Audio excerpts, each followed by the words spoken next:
Bonjour, welcome guys dans cette nouvelle vidéo. Choc au sommet en Premier League. City recevait Liverpool, les deux meilleures équipes de Premier League ces dernières années. Dans le premier quart de City a dominé, mais sans véritablement être dangereux. Il ne parvenait pas à avoir de réelles occasions. Liverpool avait du mal dans les sorties de balles, il perdait trop rapidement le ballon. Mais c'est Liverpool qui a eu la première grosse occasion du match. Suite à une percée de Matip, il y a une tête de Nunez. Ederson sauve. À ce moment-là, je me suis dit que City pouvait se faire piéger. Mais finalement, c'est City qui marque en premier par l'inévitable Erling Haaland. Haaland qui a marqué son 50e but en Premier League en 48 matchs. Haaland marche sur la Premier League. Il a des stats de fou. Ce but intervient suite à une erreur de relance d'Alisson. Je pense qu'il glisse. Une première mi-temps globalement dominée par City. Liverpool a eu quelques comptes mal négociés par les trois de devant, Nunez, Jota et Salah. En deuxième mi-temps, Liverpool est revenu avec de meilleures intentions en ayant un peu plus le ballon. C'est difficile de jouer City. City sur des actions bien construites, bien élaborées ou sur des transitions peut te faire mal. J'ai en tête un compte bien mené par Doku qui parvient à servir Alvarez, mais Alvarez ne parvient pas à bien finir. Plus le match avançait, plus City avait la maîtrise. Ces dernières années, Liverpool parvenait à mettre en difficulté City grâce à son pressing. Mais sur ce match-là, techniquement, les Citizens ont été très justes. Ils arrivaient à sortir du pressing avec facilité. À ce moment-là, on se demandait comment Liverpool pouvait revenir au score. Mais ça, c'est sans connaître Liverpool. Liverpool, comme le Real Madrid, a ça dans son ADN. Ils peuvent revenir de nulle part. Liverpool, dans un moment difficile, parvient à marquer par Alexander-Arnold suite à une passe de Salah. Je vais m'arrêter un peu sur le match de Alexander-Arnold. Aujourd'hui, il avait en face Doku. Je m'attendais à ce qu'il souffre. Mais il n'a pas été mis vraiment en difficulté sur ce match. Et offensivement, il a pu marquer. Même si Doku contre City, il fait un bon match. City paie le fait de ne pas tuer le match. Ils ont laissé en vie les Reds, chose qu'il ne faut pas faire. Et Liverpool est parvenu à égaliser. Au vu de la physionomie du match, c'est City qui perd 2 points ce soir. City, mine de rien, laisse des points cette saison. Face à Chelsea, ils ont perdu des points. Face à Liverpool, ils perdent encore des points. Et je pense que cette année, pour le titre de champion, c'est Liverpool le véritable adversaire. Je pense. L'avenir nous le dira. Côté coaching, Guardiola a fait le choix de titulariser Ake à la place de Vardiol. Je ne sais pas si Ake est supérieur à Vardiol, mais je pense que Ake apporte plus de sérénité. Il est beaucoup plus serein que Vardiol.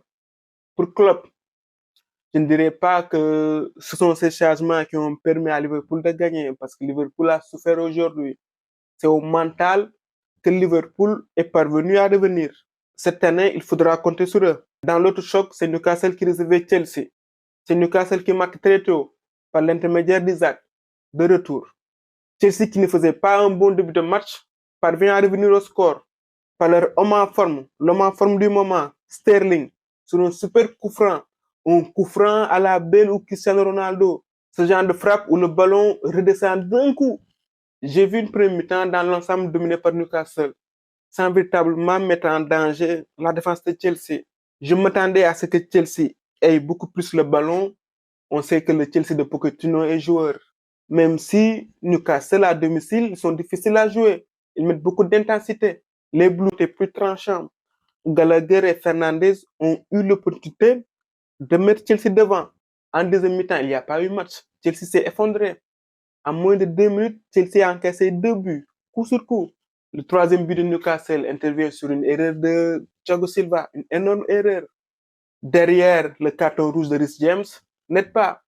Il complique un peu plus le match de Chelsea. Il est vrai que sur ce match, Newcastle a mis de l'intensité, mais Chelsea s'est saboté tout seul. Ce résultat montre que Chelsea est toujours en reconstruction. Ils sont capables du meilleur comme du pire.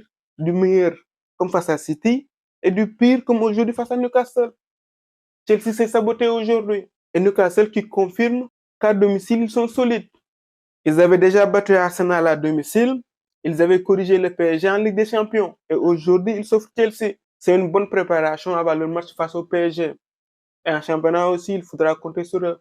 Ils sont pas loin de la 4e place. En Liga, le Rayo Vallecano recevait le Barça. Le Rayo Vallecano a tenu en échec le Barça. Le Barça, en premier mi-temps, pour ne pas dire catastrophique, a fait un premier mi-temps très poussif. Déjà en début de match, c'est le Rayo Vallecano qui s'est offert la première occasion. Ils a failli marquer. Quelques minutes plus tard, de retour dans le 11, faire une balle qui aurait pu coûter un but au Barça. Et c'est très logiquement que le Rayo Vallecano marque en premier. Au vu de la première mi-temps, c'est mérité. Ils ont eu les meilleures opportunités. Côté Barça, c'est Lamine Yamal, à mon avis, qui a été le plus remuant. En premier mi-temps, il a fait une chevauchée, mais il ne parvient pas à bien finir. En deuxième mi-temps, j'ai vu un Barça nettement supérieur, un Barça qui a monopolisé le ballon. Ce changement de visage du Barça intervient suite au changement de Xavi, qui a fait entrer Gundogan et Joao Félix et consorts. Xavi aujourd'hui a eu l'idée, je ne sais pas s'il voulait faire tourner, de laisser sur le banc Gundogan et Joao Félix.